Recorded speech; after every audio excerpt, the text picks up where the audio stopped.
मेरा नाम हसनीत कौर है और मैं SKV बुलबुली खाना आसफ अली रोड से हूँ।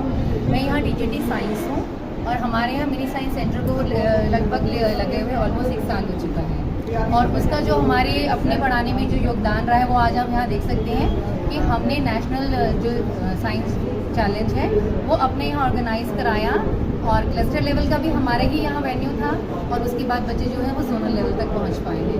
यहाँ से बच्चे जो जीतेंगे वो आगे फाइनल्स तक पहुँचेंगे और फिनाले में वो सब बच्चे बैंगलोर जाने वाले हैं, जैसे कि हमने ऐसा सुना हुआ है।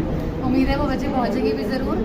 हमारे लिए एक बहुत बड़ी अपॉर्चुनिटी थी जहाँ हमारे बच्चे जो हैं साइंस और मैथ्स और इंजीनियरिंग में आगे बढ़ने का उनको अवसर मिल पा रहा है, वो आगे निरंतर बढ़ते ही जा रहे हैं और हम इसके लिए बहुत ही खुश हैं और धन्यवाद देते हैं स्टेम लर्निंग को और ब्रिलियो को, जिनके दोनों की ऑर्गेनाइजेशन के थ्रू ये हम यहाँ कंडक्ट करवा पाए हैं। कितने स्कूल के यहाँ पर होगा? जो ग्रुप्स थे वो आए थे और अलग अलग राज्यों से बच्चे आ सके, जैसे कि पंजाब, गुजरात, राजस्थान, यूपी के और ग्रेटर नोएडा से भी बच्चे आए हैं और दिल्ली के तो हमारे बच्चे थे ही SOSC भी, जिन्होंने प्रथम स्थान यहाँ जो है वो प्राप्त किया है।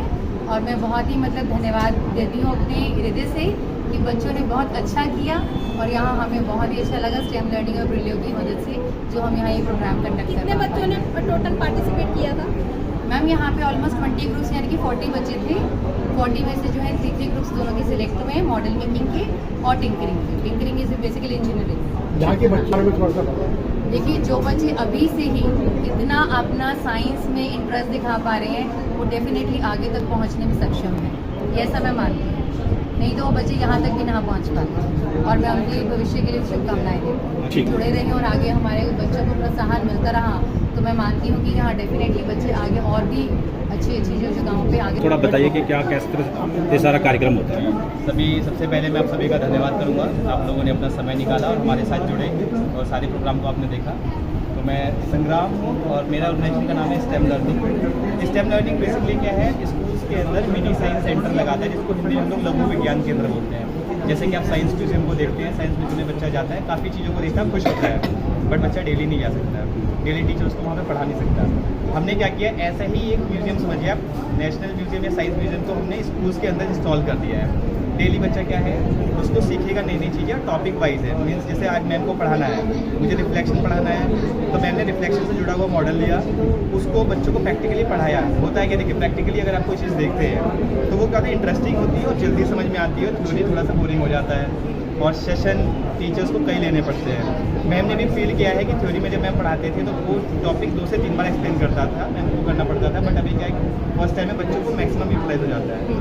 तो जहाँ जहाँ हमने पैन इंडिया मतलब ये नेशनल स्टेम चैलेंज है, ये नेशनल स्टेम चैलेंज के अंदर हमने पूरे अपने ऑल ओवर इंडिया जहाँ जहाँ मिनी साइंस सेंटर लगाया है वहाँ से बच्चों को हमने शॉर्टलिस्ट किया है, जिसमें सबसे पहले हम लोग गए थे क्लस्टर राउंड में। क्लस्टर राउंड में क्या था कि हम लोगों ने बच्चों को स्कूल लेवल पे शॉर्टलिस्ट किया। स्कूल लेवल से शॉर्टलिस्ट करने के बाद जो बच्चों ने अच्छा परफॉर्म किया, हम वहाँ से क्लस्टर राउंड के बाद जोनल्स राउंड पे आए, जो कि आज आप लोग देख रहे हैं। जोनल्स में क्या है, हमारे पास नॉर्थ इंडिया के राजस्थान, पंजाब, हरियाणा, दिल्ली, उत्तर प्रदेश का आपका नोएडा, मेरठ, गाज़ियाबाद, ग्रेटर नोएडा और हिसार, रोहतक से हमारे जितने भी यहाँ के बच्चे हैं, ऑलमोस्ट हमारे यहाँ पे 40 स्टूडेंट्स आज थे, अलग अलग जगह से आए। 40 बच्चों ने जो पार्टिसिपेट किया। यहाँ से अब अगला जो है हमारा राउंड बेंगलोर में होगा, फिनाले नेशनल स्टेम चैलेंज का जो फिनाले है वो बेंगलोर में होगा।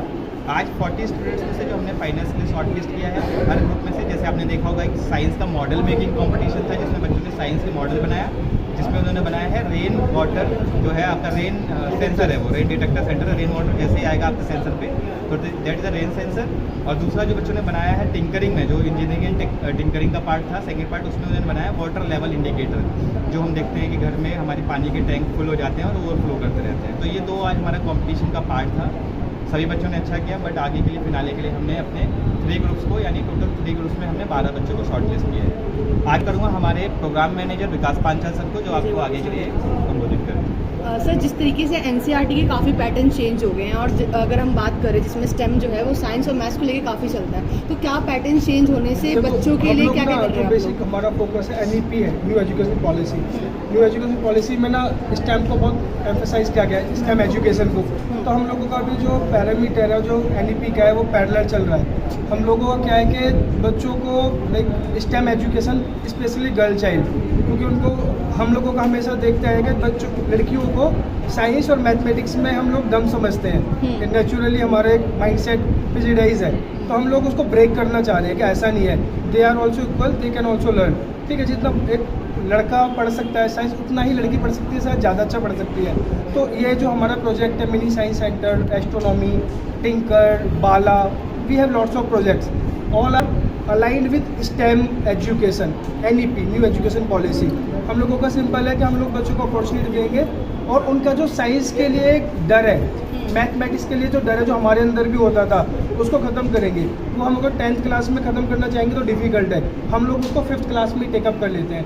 5th क्लास में हमारा प्रयास होता है कि बच्चों को साइंस और मैथ से डर ना लगे, और वो 6, 7, 8, 9, 10 तब तक अगर बच्चों को एकदम नॉर्मल लगने लगता है साइंस मैथ, और यहाँ तक कि 11th 12th में भी वो साइंस लेते हैं, ग्रेजुएशन पोस्ट ग्रेजुएशन साइंस में करते हैं, जिससे कि उनका करियर अपॉर्चुनिटीज़ कुछ ज़्यादा होती हैं। ठीक है। हाँ जी, सब रेडी? आपका नाम बेटा? सर मेरा नाम सुशांत है और और ये है सात्विक और हमारे सर तालिब सर, और हम SOSC कालका जी से आए हैं।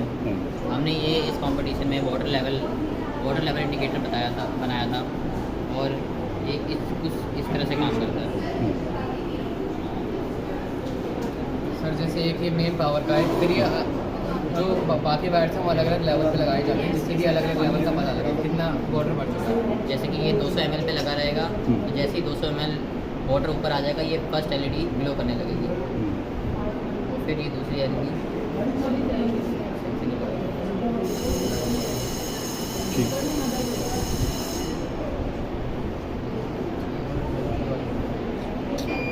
और इसी तरह ये जो बजर वाली वायर है ये टॉप पे लगेगी, और जैसे ही मतलब टॉप तक पानी आ जाएगा, इससे जैसे पता लग बजर जाएगा कि बजेगा। ये टॉप तक टाइम बढ़ चुका है, बजर बजेगा उससे। ठीक। हाँ बेटा, आपका नाम